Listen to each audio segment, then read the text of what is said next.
Welcome back to another EDH deck tech. This is my Mono Black Aristocrats deck. Very similar to my Rakdos one, but I'm on a bit of a Mono Black kick at the moment, trying to make all different kinds of Mono Black themed decks. So I thought I'd give a go at Aristocrats. It's a very popular theme and deck type. And especially powerful in Mono Black. Of course, it can be in other colors as well, but it has a strong connection to Mono Black. So I wanted to give myself a challenge of trying to make something that's a bit different to my Rakdos deck. So it does have the same partner commander in Tevesh Szat, Doom of Fools. I just love this card. It makes tokens that I can then sacrifice. In my Rakdos one, I can sacrifice my commander. In this one, I'm not really going to sacrifice my other commander, unless I really had to. It's more about maybe taking some of my opponent's commanders and using theirs. So there's a bit of a difference here. But with this one, it's a much more token heavy Aristocrats deck.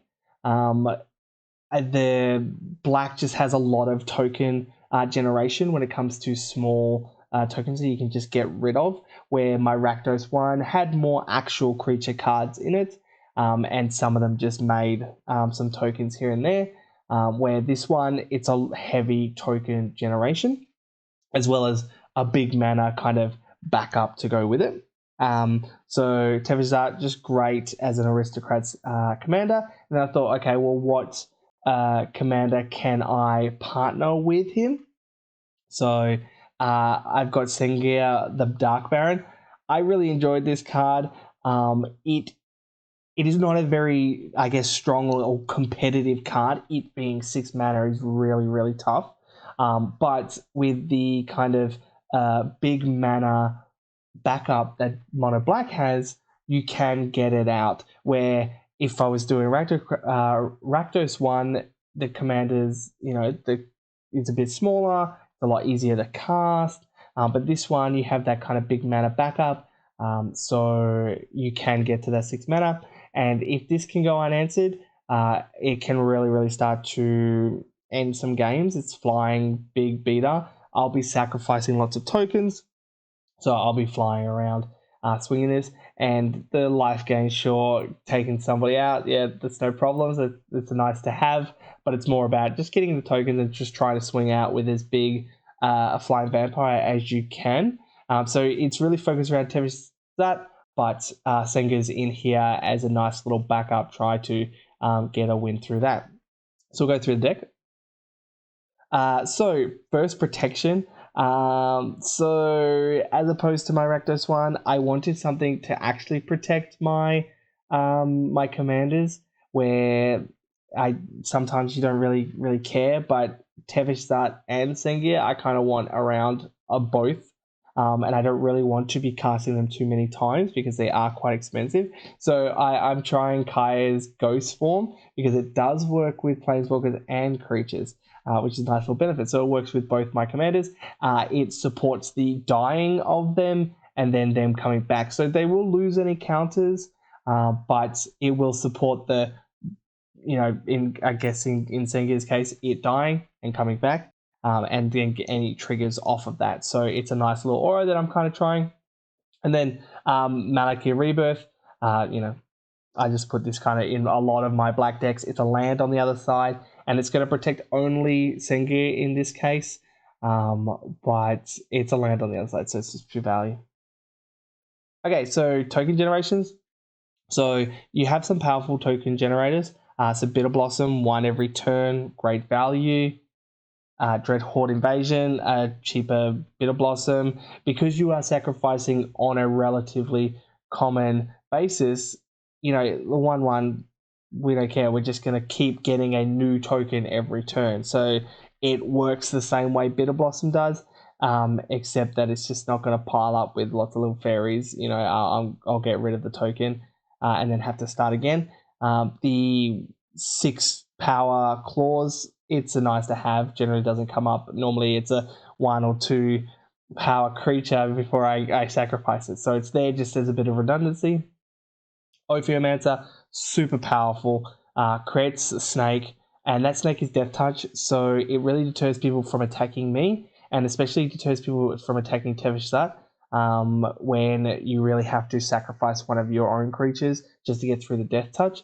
So super nice, and I can sacrifice each turn, and I'll just get a new snake. I don't run any other snakes, so I usually will get a snake every turn.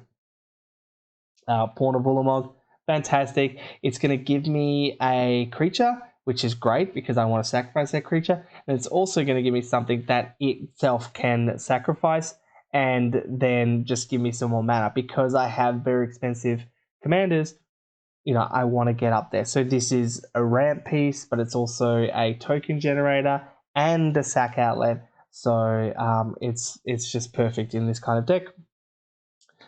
Sifter of Skulls, kind of the same thing, just a bit of redundancy.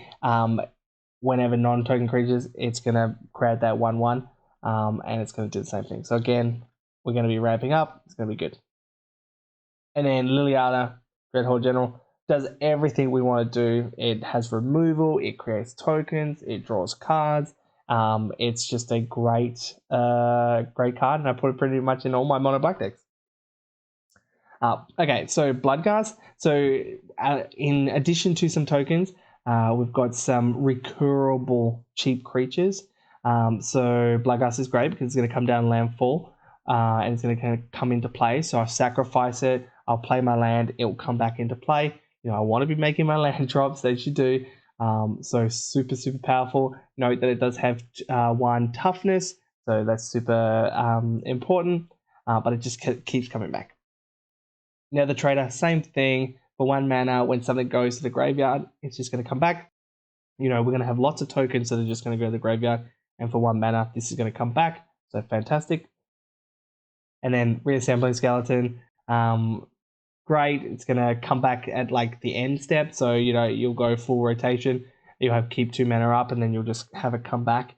And then you can go ahead and sacrifice it again.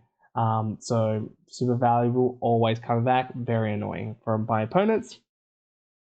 Okay, sack outlets. So Carrion Feeder, super cheap, 1 mana. You don't really care that it can't block.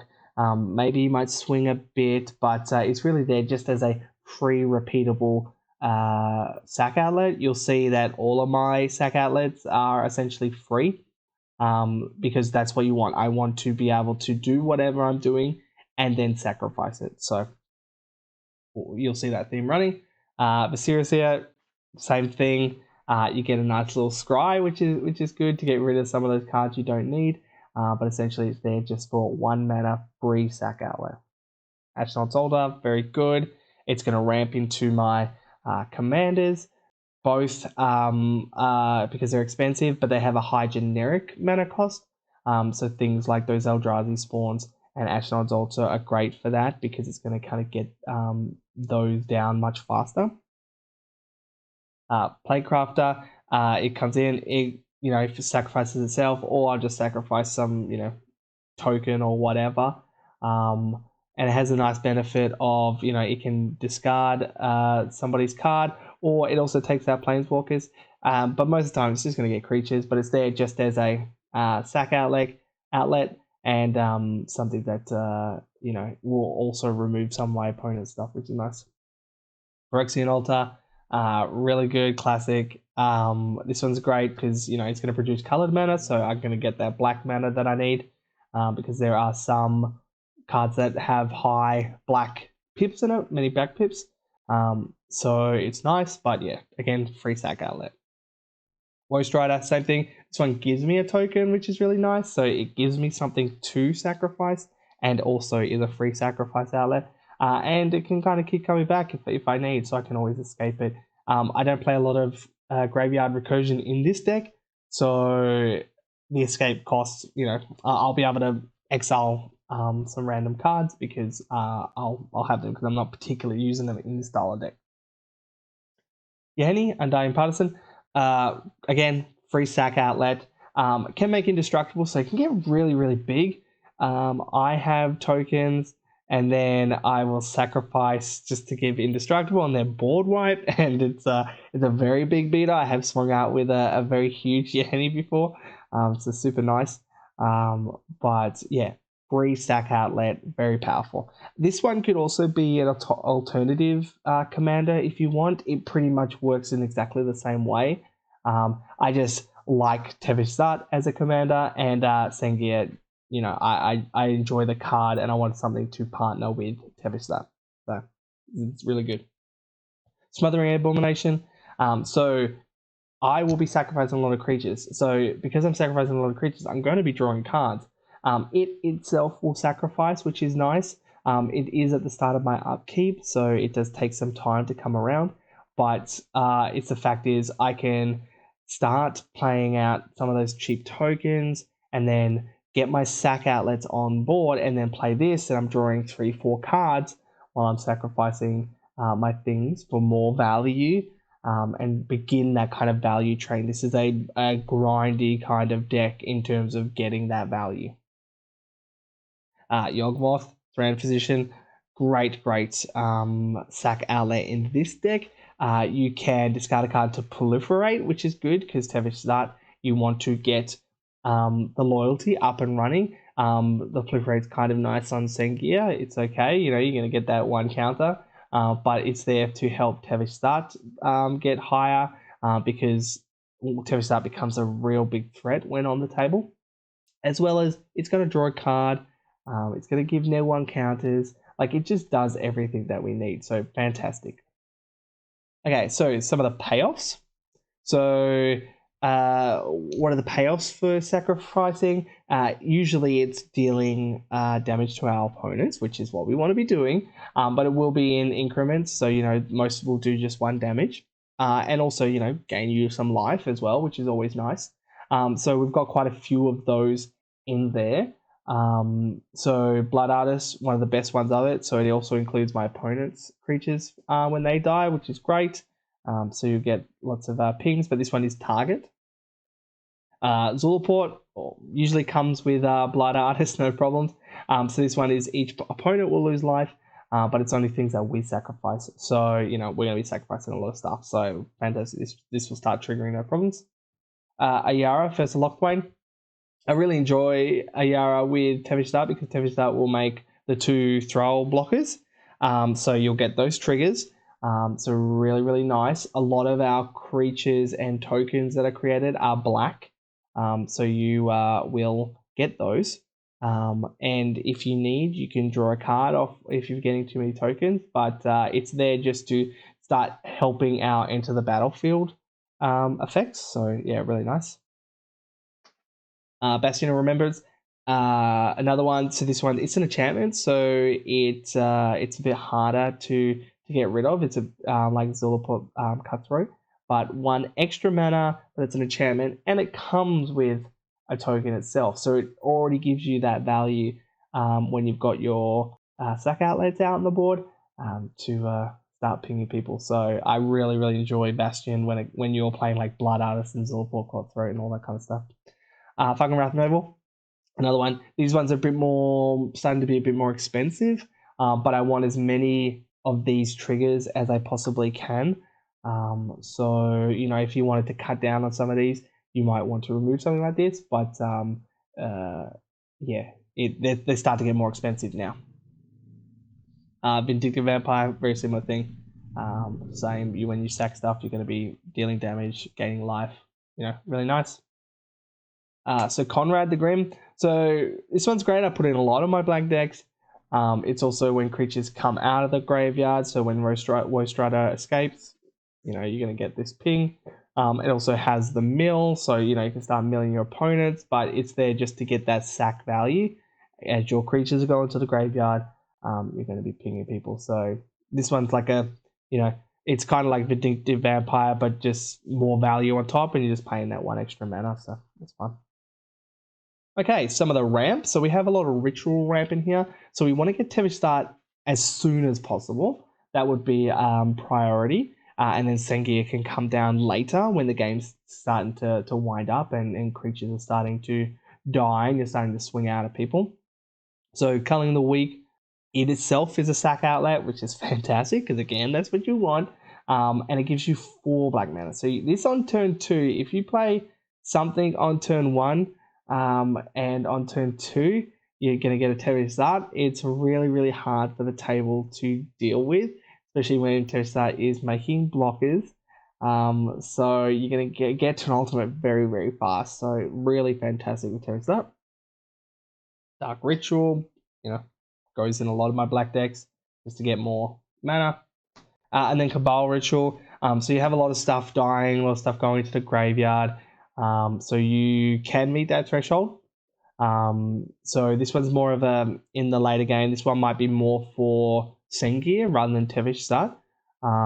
As you have now got stuff in the graveyard, people have milled some stuff. You can get Sengier out a lot easier. So yeah, really, really nice. But I mean, if you need to get the extra 1 mana without having threshold, then you'll do it. Soul Ring. So these are my more permanent mana ramp. So Soul Ring, Arcane Signet, great. Bellwire Stone, black's a very popular color. Somebody will be playing black most likely, and if they're not, then you can just treat this as a Mind Stone. Jet Medallion, great. You have heaps of black cards. Mind Stone, good. It helps draw. Thought Vessel. You probably the no maximum hand size clause is probably not as relevant, but it's always nice to have. Cryptgrass, great. We play a lot of swamps, so doubling those swamps really good. And having the extort, we have a lot of cheap creatures. The average mana value is really low, so we can double spell very, very easily.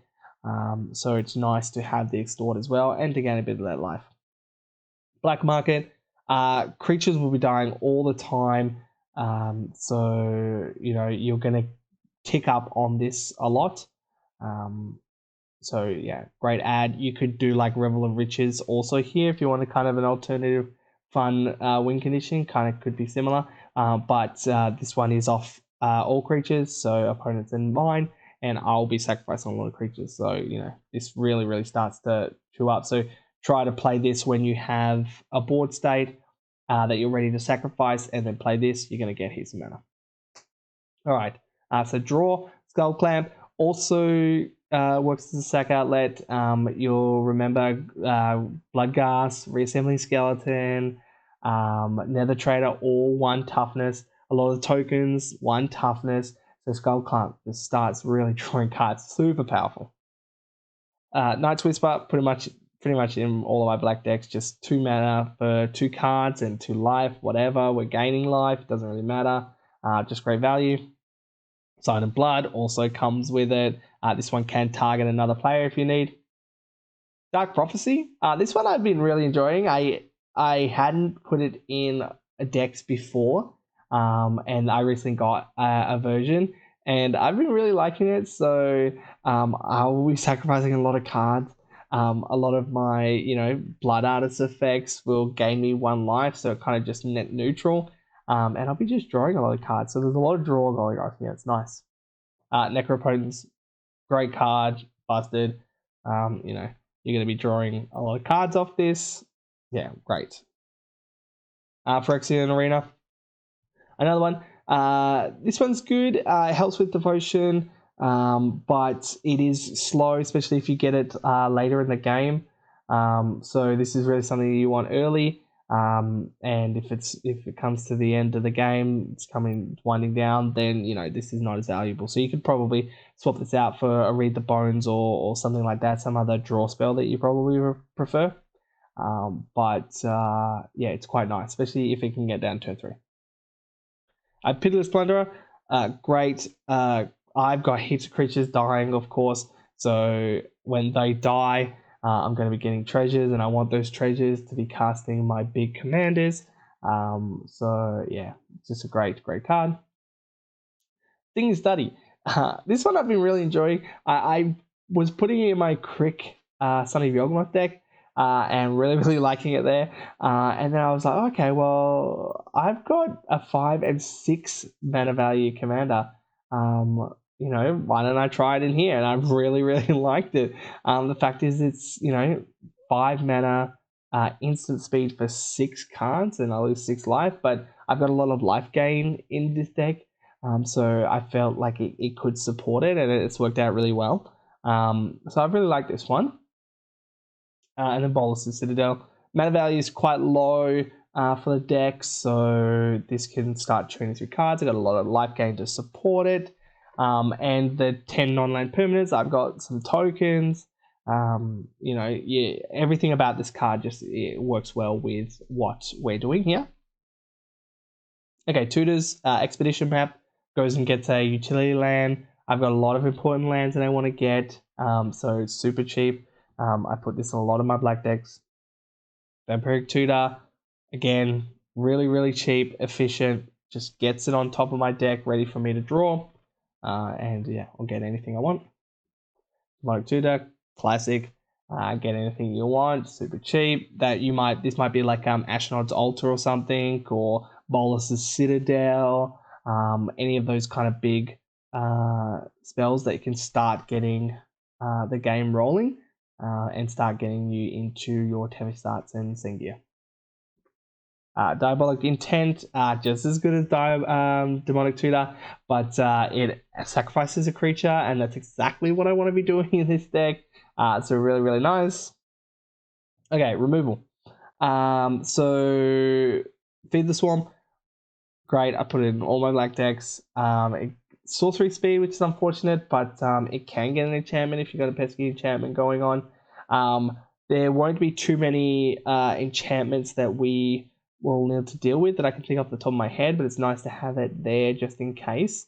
We aren't necessarily the kind of combat step deck, and a lot of our effects lose life, so those that have protection from damage will be, will still get through.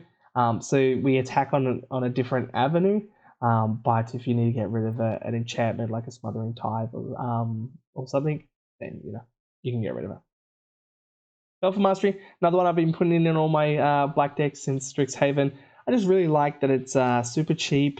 It can be 2 mana, and it's exile. And it's going to target a planeswalker or a creature, so it's just really versatile. And the card can be given to any opponent. So if there's somebody about to lose a game or they're they're really behind, you can give them a card, make a friend, that kind of stuff. So it's just super cheap. Yeah. Deadly Rollick. I've got 2 commanders. I want those commanders out. So this will be free. It's a bit, I have to get some work to get my commanders out, so it's not like I can just get it out on, first turn or whatever. But when it's later in the game and I want to get rid of those big creatures, yeah, I'll be having my commanders out because that's where my focus will be. Hagra Mauling, not particularly great card, but the fact is it's just a land on the other side, so it's either a kill spell or a land, and it's just great value. I put it in a lot of my decks. Okay, Great Pact. I'm killing a lot of my own creatures, which is going to force my opponents to destroy creatures, sacrifice creatures. So just super great value. And of course, it comes with Dictate of Erebos, same thing, but with Flash, so really good. And then Shriekmaw. So this is removal. It's not particularly great because it's non-artifact, non-black, and you'll find that a lot of your opponents will be black, especially if you've got like Sultai opponents or Dimir opponents, ones that are just incidentally black.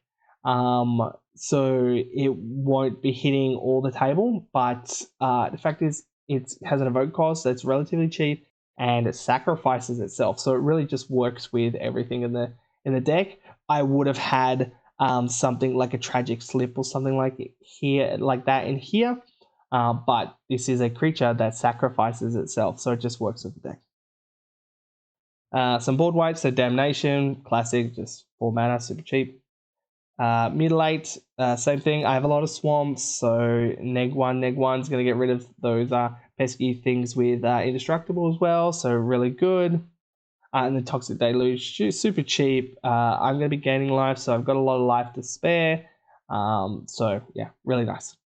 And then another win condition, I'm going to be doing a lot of like incidental pinging damage, a lot of sacrificing creatures and things like that. But it's always nice to have Grey Merchant in the deck because I will have a high devotion, because I have a lot of like enchantment permanents that kind of will just stay there. So having Grey Merchant of Asphodel, just really good as another alternative win condition. Again, lands. So Ancient Tomb, great. I'm going to be dealing damage to myself, but it doesn't matter. This is a 40 life format, and it just really ramps you really fast, and it gets you closer to Tevesh Szat and Sengier. Agadeem's Awakening. I've got a lot of cheap creatures that I might want to get back. It's not terribly efficient, but it's a land on the other side, and there's a land that comes in untapped as well. So this is usually a land, but if it's getting late in the game, I can be getting a few creatures out, especially ones that are sack outlets, like Carrion Feeder or Viscera and Blood Artist, and start getting those creatures back again that just work well and start sacrificing tokens. So nice. Pachuca Bog, Graveyard Hate, don't leave home without it. Cabal Coffers, again, so this is big mana package. Cabal Coffers is a great card, just about to get reprinted, so pick them up. But it will just blow out of control, especially because we play a lot of swamps. Cabal Stronghold, another one. It's just like Cabal Coffers, except this one is basic swamps only. So make sure that you are running a lot of basics with this one. But it's very similar in that once you start getting 5, 6, 7 basic swamps, because the game's going longer because you're constantly removing things and trying to get incidental damage going, you're going to be starting to ramp up. High Market, it's a sack outlet, so really, really nice. If I just need to start that train going, I always have a land to do so. Other than that, it's just great value. Nixos, Shrine Nix, Devotion. I will plenty of Devotion, so there's no problems for us. It's only 2 to activate, so super cheap, lots of mana, great. Kind of like a small Cabal Coffers. Phyrexian Tower, I have heaps of tokens that I'll sacrifice, and those tokens now become 2 black mana. So again, trying to get our commanders out as fast as possible. Strip Mine, I always play some kind of destruction land in my decks, depending on the budget. This will be like a Ghost Quarter, or if it's more expensive, it'll be Strip Mine or Wasteland. So somebody will have a Cabal Coffers of their own, somebody will have a Gaia's Cradle of their own. Field of the Dead, there's just so many targets for it. So I do always have something in there to help support it. Urborg, Tomb of Yawgmoth, just the fact that I can turn some of my utility lands into swamps is just super valuable. It turns Cabal Coffers into a swamp itself. So if this is one of your first 2 lands and then Cabal Coffers is your 3rd land, then your net mana, and then any mana on that is just more on top, so it's fantastic. War Room's something I've been putting in my monocolor decks now that I've got a couple copies. Just if I really need it, maybe end step I haven't been using a lot of my mana, I can just get a card, and it's only going to be doing 1 damage to me. I have the life gain to support it. I used to have like Castle Locthwaite in here, but sometimes I still had 3-4 cards in my hand, and it just dealt a lot of damage. But War Room, it's essentially going to be very similar. It's always going to deal me 1 damage, which is super nice. And then the rest of the deck is swamps. Just a lot of swamps to support your Cabal Coffers, your Cabal Stronghold, your Crypt Ghast. So a lot of those synergies going on. So every swamp that you take out just becomes much more difficult to have those cards online and with a lot of value. So make sure you have a lot of swamps. So that's my Tevesh Szat Sengier combo. I really wanted to try and make a mono black Aristocrats deck, try and hit those mono black themes that I have a deck for each theme, so I can kind of see how I feel. So I have a lot of mono black decks and some mono black decks still to come.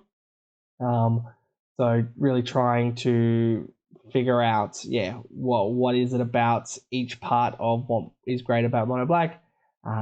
So it was good to dive deep into the Aristocrats. Like I said, I have a Rakdos Aristocrats deck, but it does work a little bit differently. I mean, the strategy is still the same, but the cards that you're using are very different. So this was nice to try to do it at a different angle. And also try to include Sengier, the Dark Baron, which I love this art. I love the style of the card. I wish it was cheaper, but it's super fun to swing out with a vampire, knock somebody out, and gain that life. And Tevesh Szat, always a nice threat. So super enjoyable. Everything's around getting these two out. So it's a lot of fun playing that sub game with yourself and with your opponents. So enjoy.